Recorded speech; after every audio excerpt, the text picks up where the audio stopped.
Hello, everyone. Welcome to my new 6-part series called Imitating Reality, where I will walk you through how to take your CET drawing from this to this. In today's episode, we will cover the following items. What is TwinMotion? How do we get our CET drawing into TwinMotion? And we'll also cover some basic navigational items to get you familiar with the program. What is TwinMotion? TwinMotion is a real-time 3D immersion software that can produce high-quality images, panoramics, and standard videos or 360 for VR videos very quickly. Another cool feature is it's free. Well, almost. It is free to try and only $4.99 for a license tied to one Epic Games account. So if you're a dealer with 10 designers, you can all have a license with one account. How cool is that? Seems way too good to be true, but they actually say this in their FAQs. TwinMotion is a process-intensive program. Make sure you check out the hardware requirements when it comes to graphics card and RAM specifically.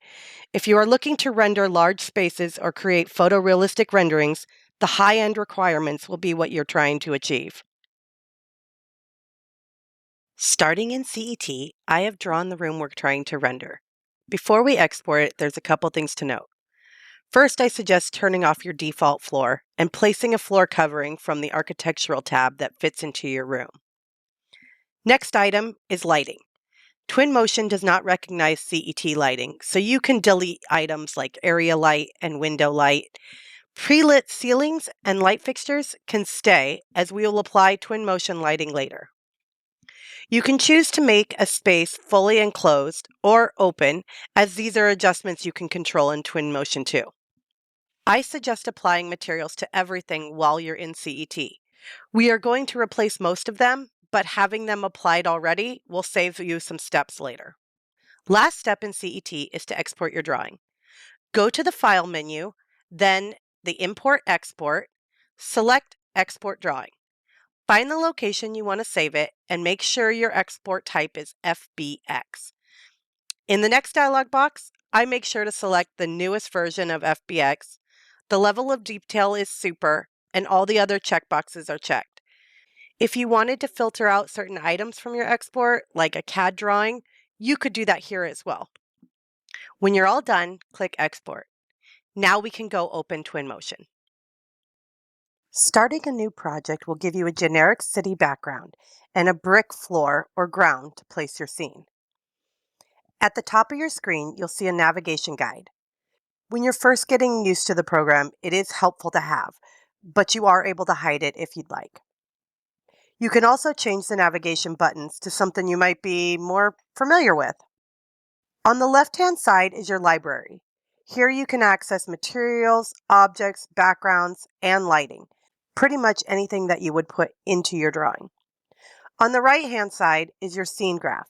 As you place items in your drawing, this tree will grow and it'll help you organize and locate specific pieces. Moving to the bottom third, we have a toolbar with commonly used tools such as Material Picker, Move, Rotate, and Scale. Below that, we have various menus that help you to interact more with your space and individual items.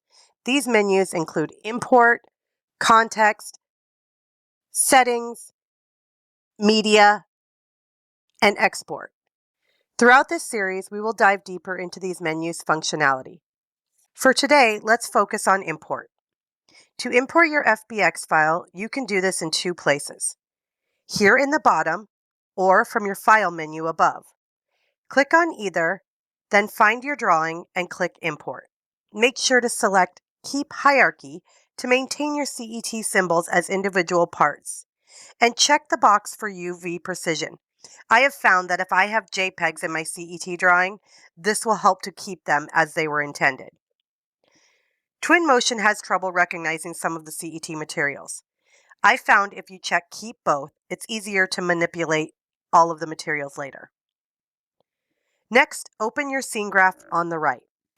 Click on the ellipsis next to your model, then scroll down to Zoom to Selection. So, there you have it. Hopefully you're as excited as I am to dive into more TwinMotion functionalities as we build up to a photorealistic rendering. On the next episode, we'll be covering backgrounds and landscaping. Thanks for watching, and as always, have fun creating.